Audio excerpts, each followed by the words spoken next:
नमस्कार, आप सभी का स्वागत है। मैं हूं आपके साथ शुभेंदु सिंह। रुक कर लेते हैं फटाफट खबरों का। प्रधानमंत्री नरेंद्र मोदी के हाल के पंजाब के दौरे में सुरक्षा में हुई गंभीर चूक पर सुप्रीम कोर्ट में सुनवाई हुई। इस दौरान चीफ जस्टिस ने कमेटी बनाने के आदेश दिए। सुप्रीम कोर्ट के रिटायर्ड जज की अध्यक्षता में जांच होगी। कमेटी में डीजी चंडीगढ़, आईजी और एनआईए शामिल होंगे। पीएम मोदी की सुरक्षा मामले को लेकर सुप्रीम कोर्ट के रिटायर्ड जज की अध्यक्षता में जांच होगी। वहीं इस जांच के लिए कमेटी में डीजी चंडीगढ़, आईजी और एनआईए शामिल होंगे। रेल मंत्री अश्विनी वैष्णव से सीएम ने की मुलाकात। प्रदेश की रेल परियोजनाओं को लेकर हुई चर्चा। रेल मंत्री अश्विनी वैष्णव से सीएम ने मुलाकात करने के बाद जानकारी देते हुए कहा कि रेल से जुड़े कई प्रोजेक्ट को लेकर चर्चा हुई। सीएम ने कहा कि दिल्ली हिसार रेल लाइन बनाने पर बात हुई, साथ ही दिल्ली हिसार रूट पर फास्ट ट्रेन चलेगी। सीएम ने कहा कि दिल्ली हिसार रेल लाइन बनाने पर बात हुई और इस रूट पर फास्ट ट्रेन चलेगी। साथ ही हिसार एयरपोर्ट और दिल्ली एयरपोर्ट की कनेक्टिविटी होगी। सीएम ने कहा कि रोहतक की एलिवेटेड रेलवे लाइन के नीचे रोड बनेगा और एलिवेटेड कैथल रोड लाइन पर भी बात हुई। सीएम ने कहा कि प्रतला और पलवल की जमीन एक्वायर का काम जल्द होगा। प्रतला और पलवल इकोनॉमिक कॉरिडोर जल्द जुड़ेगा। सीएम मनोहर लाल से मुलाकात के बाद रेल मंत्री अश्विनी वैष्णव ने कहा कि हरियाणा में डबल इंजन की सरकार है, इसलिए और तेज गति से विकास होगा।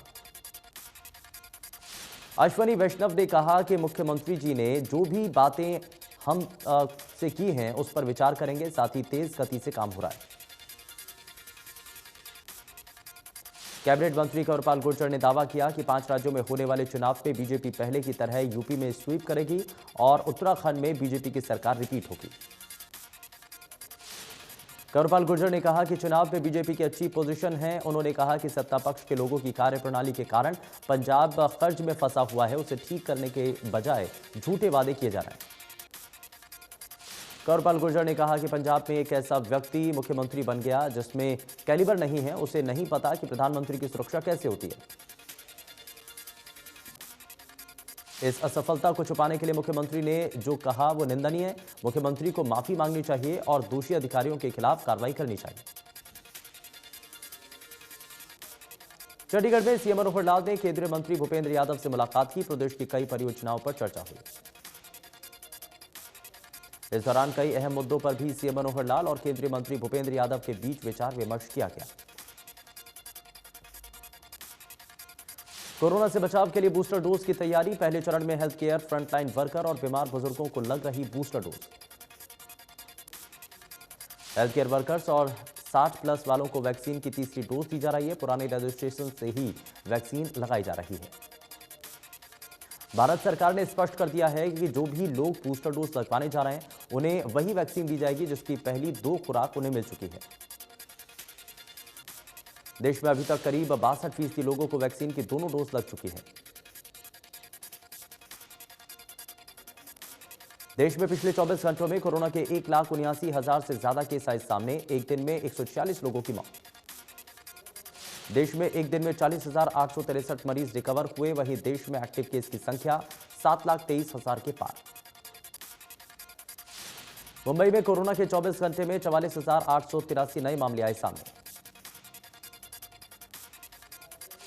दिल्ली में पिछले 24 घंटों में कोरोना के 22,751 केस सामने आए हैं। चंडीगढ़ में कोरोना के मामलों में हुई बढ़ोतरी। चंडीगढ़ में 24 घंटों में कोरोना के 666 नए मामले आए सामने। हरियाणा में 24 घंटों में कोरोना के 5,166 नए केस, 2 मरीजों की मौत। गुरुग्राम में कोरोना के 2,338 नए मामले आए सामने और एक्टिव केस 8,478 हो गए। पंचकुला में कोरोना के 418 नए केस आए हैं सामने, जहां 1,147 एक्टिव केस मौजूद हैं। रोहतक में कोरोना के 158 नए मामले सामने आए हैं, जहां 473 एक्टिव केस इस वक्त मौजूद हैं। करनाल में कोरोना के 181 नए मामले सामने आए हैं। लोगों से मास्क पहनने की अपील की जा रही है।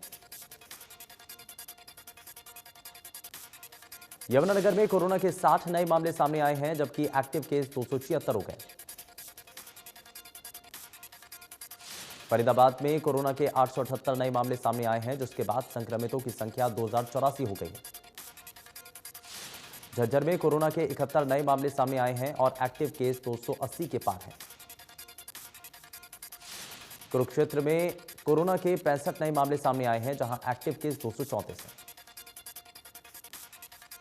देश भर में कोरोना के नए वेरिएंट ओमिक्रॉन का खतरा तेजी से बढ़ रहा है। देश के 27 राज्यों में ओमिक्रॉन के मामले 4033 सामने आ चुके हैं। महाराष्ट्र में ओमिक्रॉन के 207 नए मामले सामने आए हैं, वहीं राज्य में ओमिक्रॉन के कुल 1009 मामले हो चुके हैं। दिल्ली में एक दिन में ओमिक्रॉन के 114 नए केस सामने आए हैं। इसके साथ ही दिल्ली में ओमिक्रॉन के कुल 513 मामले हो चुके हैं। राजस्थान में ओमिक्रॉन के 373 मामले हो गए हैं, वहीं 208 मरीज रिकवर भी हो चुके हैं। तमिलनाडु में ओमिक्रॉन के कुल 185 केस हो गए हैं। इसके साथ ही राज्य में हाई अलर्ट जारी किया गया। केरल में ओमिक्रॉन के केस तेजी से बढ़ रहे हैं। राज्य में ओमिक्रॉन के 50 नए केस सामने आए हैं। कर्नाटक में भी ओमिक्रॉन के 441 केस हो गए हैं। इस दौरान राज्य सरकार ने पाबंदियां लगा दी हैं। गुजरात में भी ओमिक्रॉन के मामले तेजी से फैल रहे हैं, जहां ओमिक्रॉन के 236 मामले हो गए हैं। हरियाणा में ओमिक्रॉन के 13 नए केस सामने आए हैं। इसके साथ ही प्रदेश में ओमिक्रॉन की संख्या 136 तक पहुंच गई।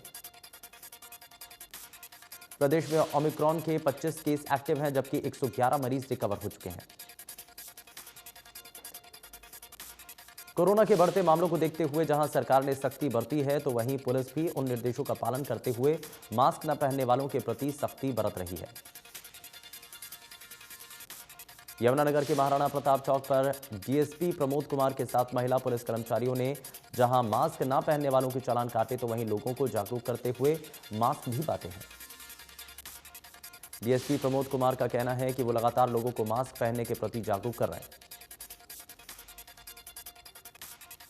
कोरोना के बढ़ते मामलों के बीच 60 साल से ज्यादा उम्र वालों, हेल्थ वर्कर्स और फ्रंटलाइन वर्कर्स को बूस्टर डोज लगनी शुरू हो गई। फरीदाबाद में वैक्सीनेशन सेंटर पर तीसरी डोज के लिए अलग से काउंटर बनाए गए, जहां बुजुर्ग व्यक्ति सीधे आकर तीसरी डोज ले सकते हैं। फरीदाबाद में स्वास्थ्य विभाग ने वैक्सीनेशन की रफ्तार को तेज कर दिया है। इस दौरान जगह जगह कैंप लगाकर लोगों को वैक्सीन लगाई जा रही है। कोरोना की दोनों डोज ले चुके लोगों को अब प्रिकॉशनरी डोज लग रही है। हालांकि ये डोज अभी 60 साल से ज्यादा उम्र वाले लोगों को लगाई जा रही है। कैथल में पुराने नागरिक अस्पताल में बूस्टर डोज के वैक्सीनेशन की शुरुआत हुई। डिप्टी सीएमओ ने बताया कि स्वास्थ्य विभाग की सभी तैयारियां मुकम्मल हैं। अंबाला में जजपा प्रदेश प्रवक्ता की पत्नी पूजा चौधरी ने मनोनीत पार्षद के तौर पर शपथ ली। मेयर शक्ति रानी शर्मा ने पार्षद को शपथ दिलवाई। जेजेपी प्रदेश प्रवक्ता विवेक चौधरी ने मेयर शक्ति रानी शर्मा का आशीर्वाद किया। अब निगम के सदन में 20 पार्षद और 3 मनोनीत पार्षद हो गए हैं।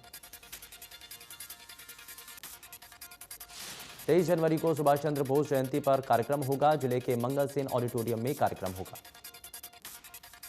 नेताजी सुभाष चंद्र बोस की जयंती बीजेपी पराक्रम दिवस के रूप में मनाएगी, जिसमें युवा आजाद हिंद फौज के गीत का गुणगान करते हुए तिरंगे को फहराया जाएगा। मेवात के नूह में बढ़ती गौ तस्करी को लेकर गौ रक्षक दल टीम ने सोहना विधायक कंवर संजय सिंह के कार्यालय पर पहुंचकर विधायक से मुलाकात की और बढ़ती गौ तस्करी पर रोक लगाने की मांग की। गौरक्षक दल के पदाधिकारियों ने मीडिया को जानकारी देते हुए बताया कि नूह मेवात में गौ तस्कर इस कदर हावी होते जा रहे हैं कि पुलिस पार्टी पर भी हमला कर पुलिस की गाड़ियों को क्षतिग्रस्त कराए। गौरक्षक दल के सदस्यों ने विधायक से मुलाकात करते हुए गौकशी पर लगाम लगाने के लिए विधायक से गुहार लगाते हुए कहा कि विधायक प्रदेश मुख्यमंत्री मनोहर लाल से मिलकर उनको गौकशी के बारे में अवगत कराएं। वहीं उन्होंने कहा कि मेवात में पुलिस की संख्या को बढ़ाया जाए, साथ ही सभी पुलिस कर्मियों को हथियारों से लैस किया जाए ताकि नूह में बढ़ती गौकशी, गौ तस्करी पर रोक लगाई जा सके। नूह डीसी कैप्टन शक्ति सिंह ने कहा है कि बालिका वाहिनी योजना के तहत बेटियों को घर से स्कूल और स्कूल से घर छोड़ने के लिए बस निःशुल्क सेवा देगी। जिले में कॉलेज, स्कूल और आईटीआई में पढ़ने वाली लड़कियों के लिए 24 घंटे बसें चलेंगी। जिले के अभिभावकों ने सरकार की इस पहल का स्वागत करते हुए कहा कि अब बेटियों का स्कूल जाने आने में धक्के नहीं खाने पड़ेंगे, लड़कियों की साक्षरता दर बढ़ेगी, जिले में ड्रॉप आउट पर लगाम लगेगी। कोरोना महामारी के बीच मनोहर सरकार ने बिजली अधिकारियों को दिशा निर्देश जारी किए। स्वास्थ्य केंद्रों को निरंतर विद्युत आपूर्ति देने के आदेश दिए हैं। जिला अस्पतालों, सामुदायिक स्वास्थ्य केंद्रों, प्राथमिक स्वास्थ्य केंद्रों, ऑक्सीजन निर्माण औद्योगिक इकाइयों और राज्य के अन्य स्वास्थ्य केंद्रों में बिजली आपूर्ति की निरंतरता बनाए रखने के लिए निगम ने जिला स्तर पर नियंत्रण कक्ष स्थापित किए हैं। पंचकुला और रोहतक जोन में बिजली के लिए आपातकालीन नंबरों की सूची जारी की गई। इसके अलावा बिजली से संबंधित किसी भी समस्या के लिए विभाग के टोल फ्री नंबर पर भी संपर्क किया जा सकता है।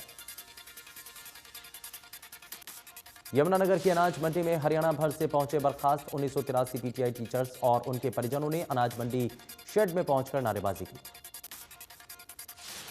यमुनानगर की अनाज मंडी में हरियाणा भर से पहुंचे बर्खास्त पीटीआई टीचर्स का कहना है कि उनके साथ ड्राइंग टीचर भी आ चुके हैं और वो अपने बीवी बच्चों सहित यहां पहुंचे हैं और जब तक नौकरी की बहाली नहीं होती तब तक वो यहीं डटे रहेंगे। यमुनानगर की अनाज मंडी में हरियाणा भर से पहुंचे शिक्षा मंत्री कंवरपाल गुर्जर ने इस दौरान उन आए हुए टीचर से कहा है कि उनकी टीचरों की भर्ती को निरस्त करने का आदेश कोर्ट का था, सरकार का इसमें कोई रोल नहीं है।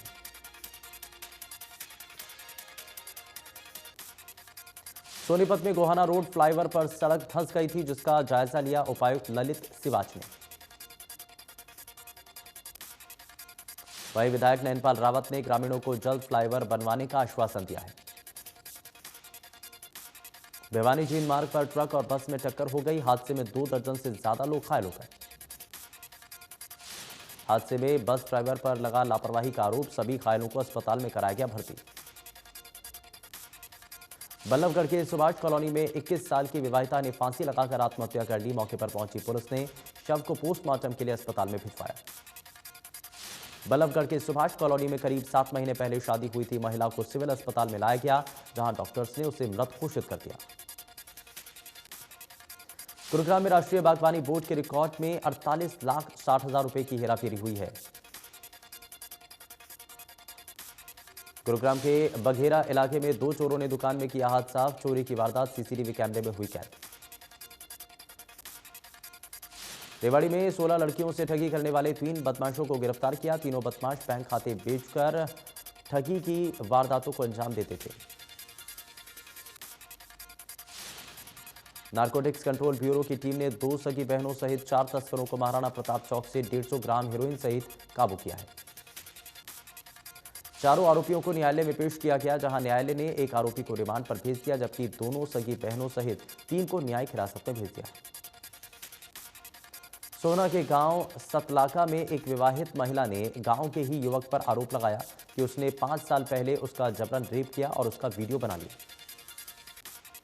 महिला की शादी होने के बाद आरोपी युवक ने महिला को ब्लैकमेल करना शुरू कर दिया। आरोपी सोशल मीडिया पर वीडियो डालने की धमकी देता और जब उसने इसका विरोध किया तो आरोपी ने उसे और उसकी बेटी को जान से मारने की धमकी दे दी। अब इस मामले में सोना पुलिस ने पीड़िता की शिकायत पर आरोपी के खिलाफ एक मामला दर्ज किया। दिल्ली एनसीआर में बारिश धीमी पड़ने के बाद कृषि विभाग की टीमों ने अलग अलग क्षेत्रों में फसलों का निरीक्षण किया। इस दौरान कृषि अधिकारियों ने किसानों का आह्वान किया है वो खेतों में जलभराव न होने दें। खरौना में लगातार हो रही बारिश की वजह से सामान्य जनजीवन प्रभावित हो गया है, जहां रेलवे अंडर ब्रिज में कई फुट तक पानी भर गया। खरौना के कई गांवों का संपर्क टूट गया। जलभराव की वजह से कई वाहन खराब हो गए। वहीं लोगों ने प्रशासन पर लापरवाही का आरोप लगाया।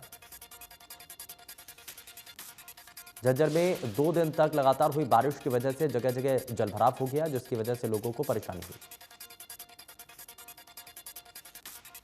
दिल्ली एनसीआर में 2 दिन तक रुक रुक कर हुई बरसात के बाद अब तक फरीदाबाद की सड़कें पानी से लबालब हैं। जलभराव दुकानदारों और ग्राहकों के लिए परेशानी का सबब बना हुआ है। शिकायत के बावजूद भी अधिकारी सुन नहीं रहे। पानी निकासी का किसी तरीके का प्रबंध नहीं। बारिश के कारण दिल्ली, हरियाणा, पंजाब, पश्चिमी उत्तर प्रदेश और राजस्थान में आने वाले 3 से 4 दिन ठिठुरन भरे होंगे। राजधानी दिल्ली में भी मौसम में खासा बदलाव देखा जा रहा है। वहीं उत्तराखंड, जम्मू कश्मीर और हिमाचल के कई इलाकों में पिछले कई दिनों से लगातार बर्फबारी हो रही है। कश्मीर में हुई भारी बर्फबारी से स्थानीय लोगों को मुसीबतों का सामना करना पड़ रहा है। कई फ्लाइट्स कैंसिल हुई हैं। दिल्ली में तेज बारिश के साथ वायु गुणवत्ता में सुधार हुआ। दिल्ली में एयर क्वालिटी इंडेक्स 53 दर्ज किया गया। जम्मू कश्मीर के कुलगांव जिले में रविवार को आतंकवादियों और सुरक्षा बलों के बीच मुठभेड़ हुई। इस मुठभेड़ में सुरक्षा बलों ने 2 आतंकियों को मार गिराया। पुलिस के एक प्रवक्ता ने बताया कि जिले के हसनपुरा गांव में आतंकवादियों की मौजूदगी की सूचना मिलने के बाद सुरक्षा बलों ने तलाशी और घेराबंदी अभियान चलाया। भारत और दक्षिण अफ्रीका के बीच टेस्ट सीरीज का तीसरा और आखिरी मुकाबला मंगलवार से केपटाउन में खेला जाएगा। 3 मैचों की सीरीज 1-1 से बराबर है। Popular dance reality show India's best dancer season 2 में पुणे की सौम्या कांबले को इस सीजन का विजेता घोषित किया गया है। सौम्या को 15 लाख रुपए का चेक और स्विफ्ट कार गिफ्ट मिली है।